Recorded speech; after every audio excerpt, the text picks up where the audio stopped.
Hi, everyone. This is Michael Dobbs. I'm here again with Paul Walsh on our second installment of working with weather and understanding how weather and the cues that we all get from weather can help us to really maximize our business, whether we're talking about the retail business or the consumer product business. So let's talk today a little bit about seasonality and about how most businesses really are driven by seasonality. Consumers understanding that weather is changing and they start going out and doing things. When I worked at Ben & Jerry's, we knew, of course, that summer was when ice cream sold. So how can we help our businesses and our partners to understand when they need to be out advertising and merchandising different products? And this is really all about seasonality. So understanding when weather changes is really key to understanding how we're going to be driving business and sales in the future. And think about, when do we need to put out new inventory?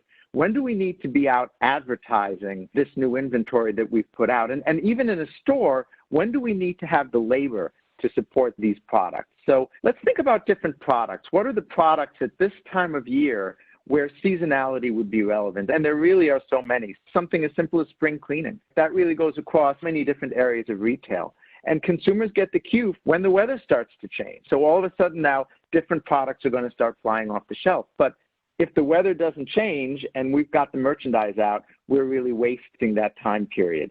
Other areas, allergies. When does the pollen come out? When do people start sneezing? And when do we need to support our customers against allergies? Or think about apparel. Summer apparel starts selling really in the springtime as people think about going out in the summer. And so having the right apparel out at the right time. Or something like gardens. You don't sell your garden products, your mulch and your bulbs and so forth when it's still cold out. It starts to come with that first really nice weekend. Paul, maybe you can talk to us a little bit about how we can do a better job of understanding when this weather is going to change and when our partners need to be thinking about this.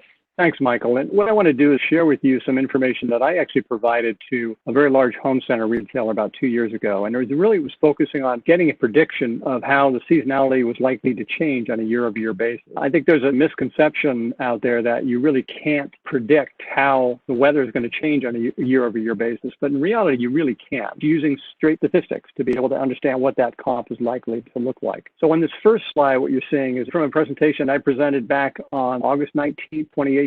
For a marketing group within a large home center retailer. And at the time, what we were predicting based on the expected year-over-year change, based on a retail week, and based on the expected change in the population-weighted temperatures, was that we were going to have a much colder start to the year, but a very, very strong March and a particularly strong April. That year, we were looking to have a later Easter, and so the expectation was that we were going to be a slow start to spring, but a very, very strong start once we moved into the balance of the spring. And then also, we would see a downturn afterwards. So there was about a 6 or 7 week window of very, very strong opportunity that they had months in advance to be able to create strategies around. On this next slide, what I'm showing is what actually happened. So the bars represent the year-over-year change based on a retail fiscal week, so week ending Saturday, based on an NRF calendar. So you can see that the trend followed pretty much exactly as expected based on that statistical analysis. In fact, we did see the very strong year-over-year comp change in temperature. What's really interesting, though, is when you overlay the comp store changes. And you can see that, lo and behold, in February, where we saw 4 weeks of much colder temperatures, they actually saw a negative comp. So when we moved into March, and particularly April, we saw very, very strong comps.